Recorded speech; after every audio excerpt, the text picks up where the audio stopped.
copy, so don't bother to put them in your pocket. I have the original somewhere else. So, I really want to thank you for starting your day here in Gunn Park. I purposely stood over here so you can look behind me as I talk and see the park.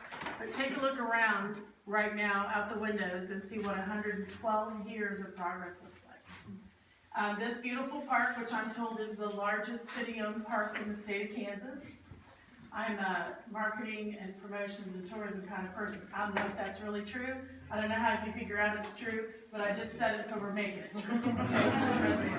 This is 155 acres of well-used land.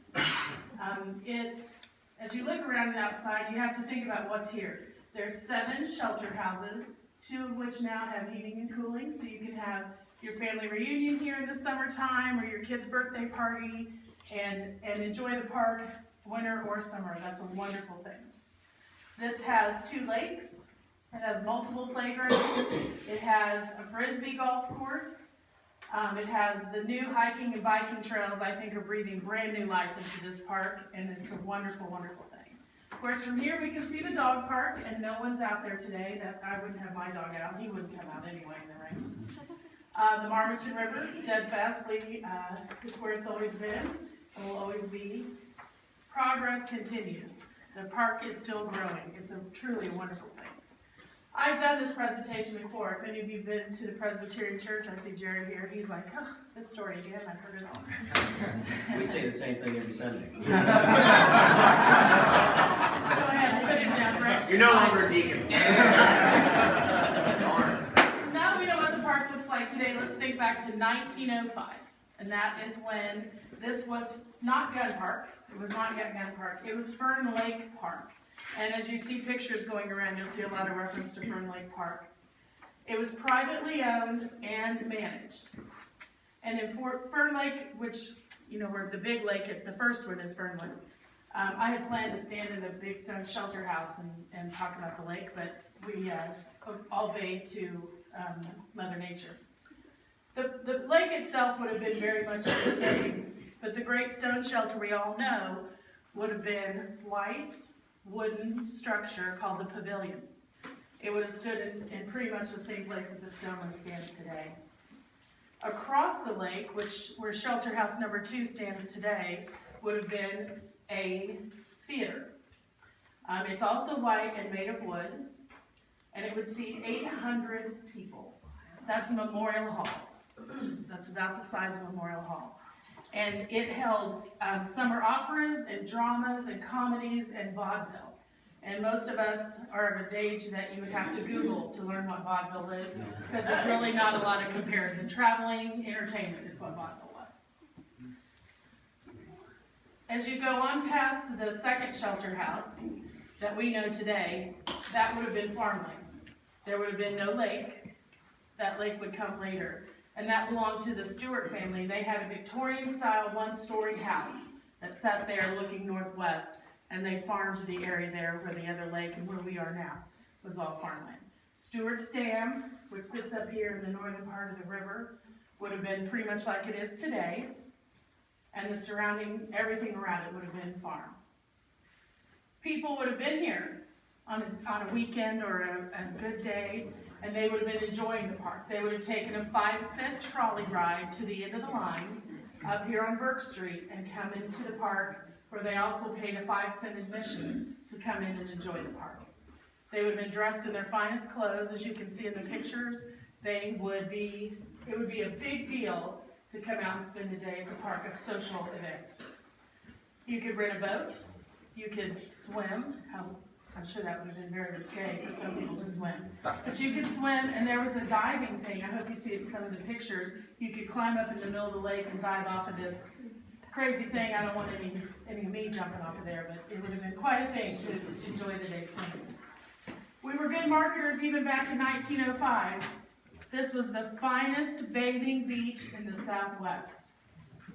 Somehow we got in the Midwest at some point, but that is what the card says. And it was also the only pleasure resort and summer theater in the city. So we continue our great marketing skills.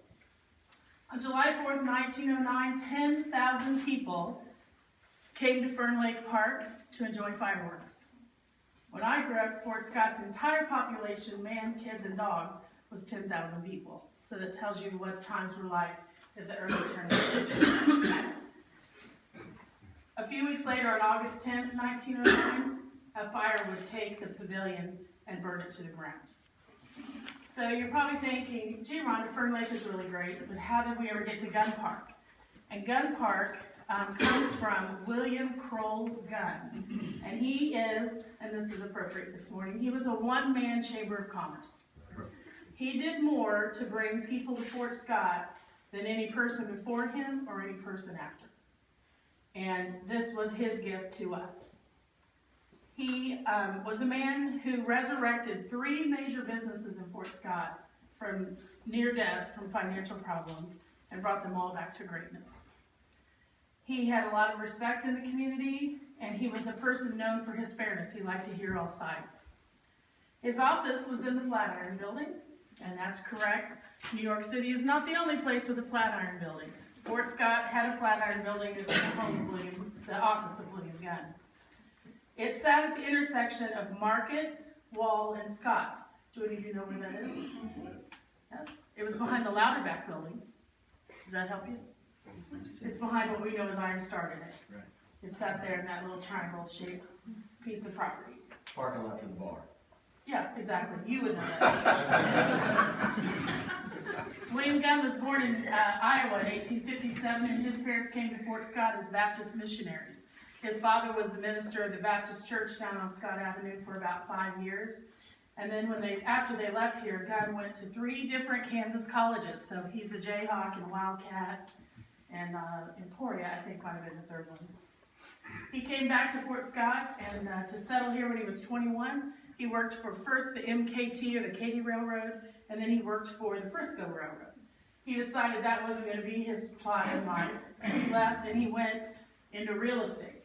And he became very successful very quickly. He had offices. He would convince people, friends he knew in Missouri and Iowa and Nebraska, to come here, buy land, and start a business. That's our Chamber of Commerce. He had offices in Columbus, Parsons, and El Dorado. Think turn of the century, where he would maybe take the train over there or ride in a carriage. He was kind of an early pioneer Donald Trump. He really had his operation going. That was quite an empire if you think about it for the 1800s. In 1888, he raised $50,000 in one day to save the Goodlander Hotel. Now, who in this room, this is the business leaders, thinks you could make a few phone calls today and raise $50,000 to save a building? I've tried that, and it took way more than one day. I won't give up, but he did it before there were telephones. So he called on his friends, and he saved the Goodlander Hotel and got the repairs it needed. In 1905, he personally paid to install a gas line from La Harpe, Kansas to Fort Scott. His own money brought that natural gas here. Eventually, he would pay for a line that would come up out of the fields in Oklahoma to Fort Scott.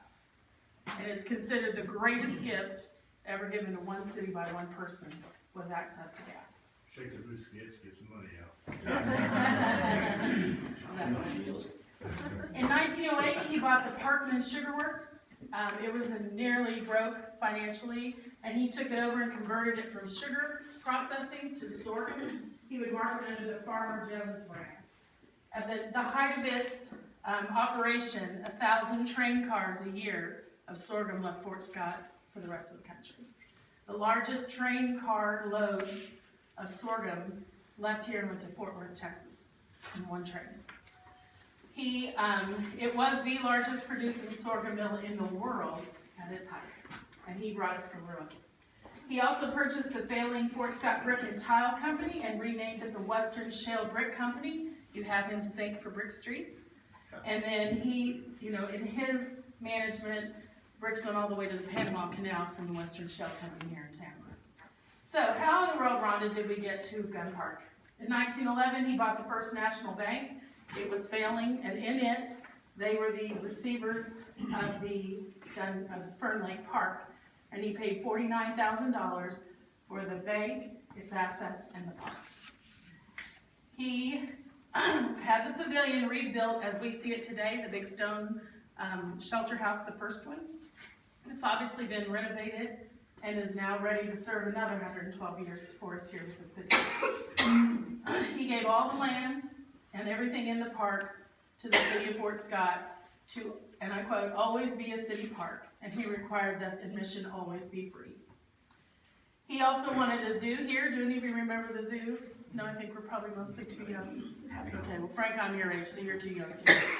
I remember where the zoo was. Exactly, you can still see where the zoo was.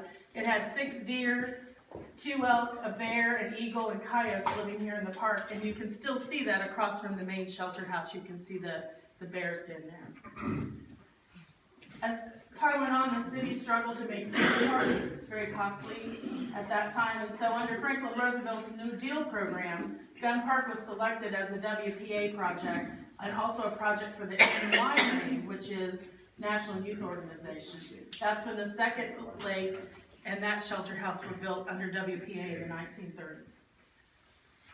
Gunn died in April of 1921. He's buried out at Evergreen Cemetery, and to be specific, he's in Section 5, Lot 130, if you're here to pay your respects or leave something behind to thank him for the incredible gift he gave to us. I bet he's smiling down on his park today because it looks a lot different now than in his time. So to summarize this all up, we are the benefactors of an incredible gift. And the thing that makes me very excited is the wonderful care that it still gets. Imagine, not every city's park looks like our park. And I hope that as business leaders here, you think about this park when you have a community service project. I think what would be wonderful is more flowers here in Gunn Park. And Todd's like, I would die for it. And I don't blame him for that, but that's something. I'd love to see a community night where on Wednesdays or Tuesdays, everybody comes to the park and bring your kids and maybe you eat your dinner here and we all walk and enjoy the park and enjoy being a community that has such a wonderful thing. Anyway, that's the story of Gunn Park and William Gunn and his wonderful gift. And I hope that you enjoyed it, and I'll answer any questions. And please bring your family reunion here, bring your kids here, have a birthday party. This was a gift and we need to keep it easy. That's it.